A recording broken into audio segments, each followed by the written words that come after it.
निर्माण है वो माया से हुआ है। क्योंकि एक मणि है जो सारे संसार में हर प्राणी को, और जिसमें सबसे ज्यादा मनुष्य प्राणी मानव समाज, उनको ये मन विचलित करते रहते हैं। और मन का निर्माण कहां से हुआ है? मोह, माया, ममता। यदि यहां पर ये सब चीजें आ जाती हैं तो मन बेचारा इधर उधर, ये स्थायी नहीं है। बिना पेंदे का लोटा होता है ना, उसको यदि रख देंगे तो कभी इधर ढुलकेगा, कभी उधर ढुलकेगा। मन स्थायी नहीं है, क्योंकि लोटे के अंदर नीचे एक स्टैंड होता है, यदि रख दिया जाए तो वो हिलता नहीं है। लेकिन वो स्टैंड यदि हटा दिया जाए तो वो इधर उधर लुढ़कते रहता है महाराज। और इसलिए महाराज मन के ऊपर प्राकृतिक संसार तो माया का ही प्रत्यक्ष बताया गया है, परंतु मन को संसार प्रिय है। मन को सब अच्छा लगता है। मन कहता मैं ये भी करूं, मन कहता मैं वो भी करूं, मन कहता मैं कथा में चला भी जाऊं, मन कहता मैं सत्संग में चला जाऊं, मन कहता भगवान का भजन पूजन करूं। फिर मन कहता नहीं ठंड ज्यादा है तो सोई जाऊं।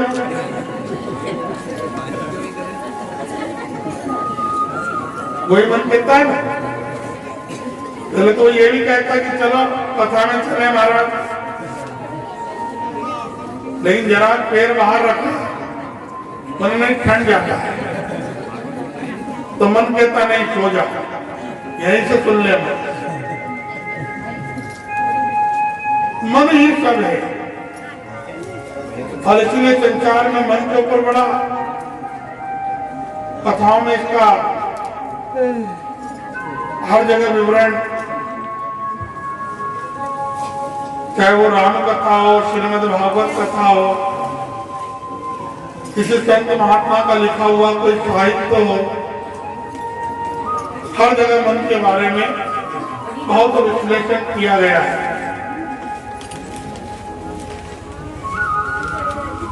मन को यदि सबसे ज्यादा यदि किसी ने समझाया है तो शायद वो हमारे ठाकुर जी ने समझाया है। चाहे वो राधा कृष्ण का प्रेम का त्याग हो या भगवान की भक्तों के प्रति दया। भगवान के भी तो माता पिता थे, परिवार था, 6 कोटि यदुवंशियों का परिवार था, लेकिन भगवान ने अपने मन को नहीं भटकने दी।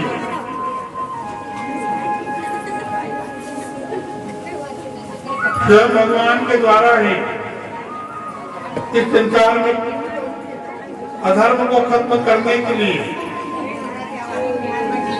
धर्म की रक्षा करने के लिए,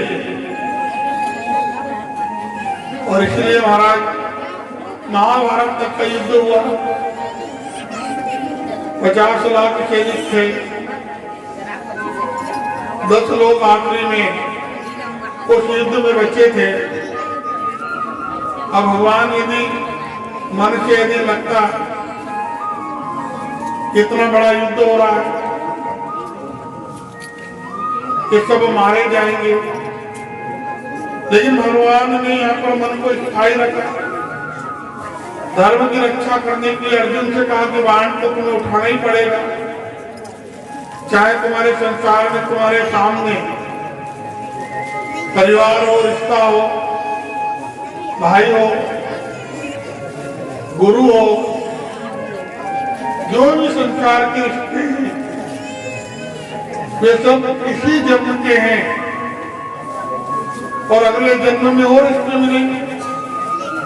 यदि अगले जन्म में आपने कहीं दूसरा जन्म ले लिया तो वहां पे आपके माता पिता, भाई बहन, परिवार सब बदल जाएगा।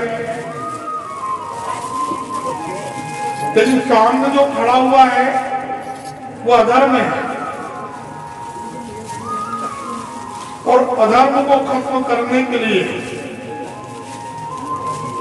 धर्म की रक्षा करने के लिए यदि परिवार से भी लड़ना पड़े तो परिवार से लड़ लेना चाहिए। और इसलिए महाराज भगवान तो कहते हैं यदा यदा धर्मस्य,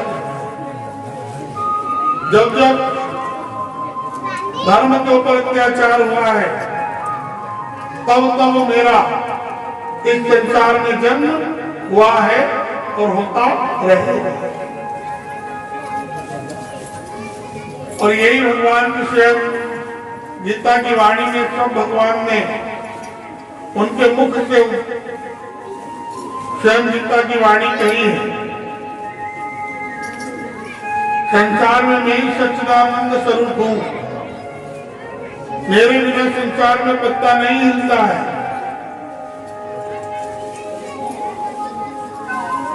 प्रकृति या सृष्टि की उत्पत्ति होती है तो उसका कारण ही नहीं हूं। और जहां संस्कार या संसार का विनाश होता है तो वहां पर भी उसका कारण मैं ही हूं। पहले भूकंप, जो भी संसार में त्राही होती है वो भी सब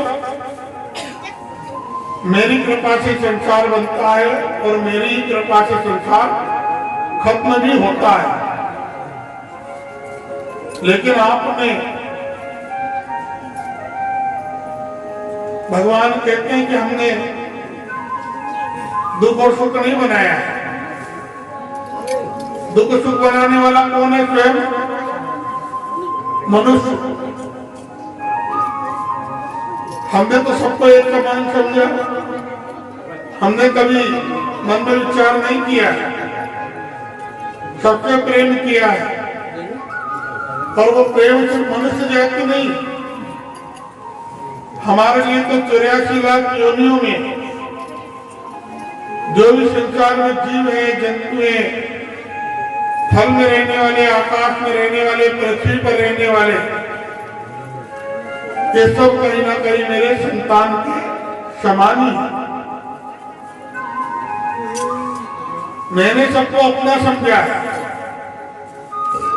पर सबने मुझे अपना समझा है कि नहीं है, ये उसका मन जानता है, उसकी आत्मा जानती है। इसलिए मन का विशेष रूप से यहाँ पर निरूपण किया गया है।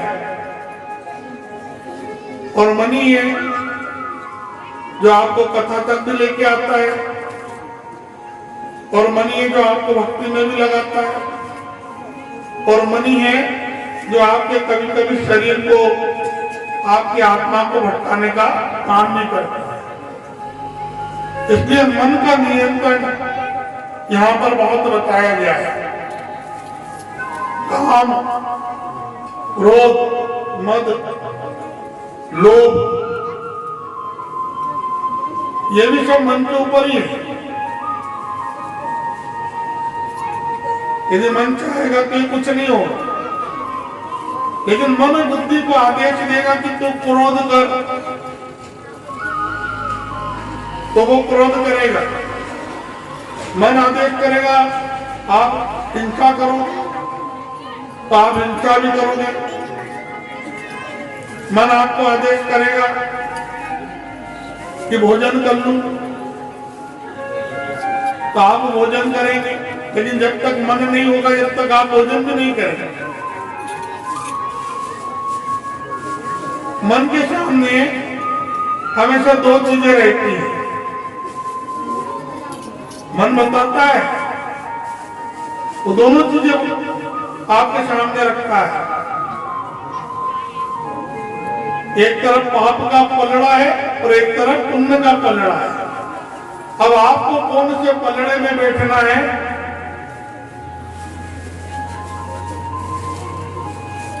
ये आपके ऊपर निर्भर करता है।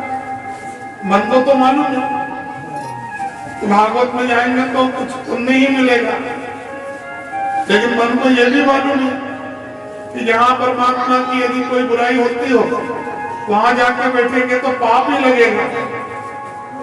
पर सत्संग में जाएंगे तो सत्संग का फल मिलेगा, कथा में जाएंगे तो कथा का फल मिलेगा। उसी प्रकार से जब अधर्म का ही कर्म करेंगे तो पाप का आपका पलड़ा भारी रहेगा। और एक बात ये भी सकते हैं कि पुण्य का घड़ा भरने में बहुत समय लगता है महाराज, क्योंकि पुण्य का जो घड़ा है वो एक एक बूंद बूंद से भराता है। लेकिन पाप का यदि घड़ा भरना हो ना तो सुबह से शाम तक का समय नहीं लगेगा और आपका पाप का घड़ा आप भर सकते हो। लेकिन पुण्य तो ढूंढना पड़ेगा कि कहां पुण्य है और कहां मैं पुण्य से अपना जीवन सुधार सकता हूं। एक बात यहां पर यह भी आई कि लोग पुण्य करने के लिए दान करते हैं, धर्म करते हैं, उपवास सब चीजें करते हैं, लेकिन कहते हैं कि दान करने के बाद यदि उसका बखान किया जाए तो वो दान का फल भी नहीं लगता है। हम हमारे आत्मा से कहीं दान कर रहे हैं, पुण्य कर रहे हैं, तो इसी शरीर के यदि आपने सीधे हाथ से कुछ किया है तो आपको उल्टे हाथ को नहीं मालूम पड़ना चाहिए कि आपने कोई सत्कर्म किया है। आपने उपवास किया है तो उपवास का फल यदि लेना है तो उसका बुखार नहीं होना चाहिए कि मैंने उपवास किया है। लोग मंदिरों में जाते हैं, वहां पर दान करते हैं, पुण्य करते हैं, अपना नाम लिखवाते हैं, पंखे, ट्यूबलाइट, हर जगह अपना कोई दान पुण्य करके नाम लिखवा देता है। लेकिन महाराज हम वाकई में यदि नाम लिखवाना ही चाहते हैं तो भगवान के मंदिर के बाहर जो पेड़ियां होती है उन पेड़ियों पे हमारा नाम होना चाहिए। यदि जीवन में हमने कोई बुरे कर्म किए हैं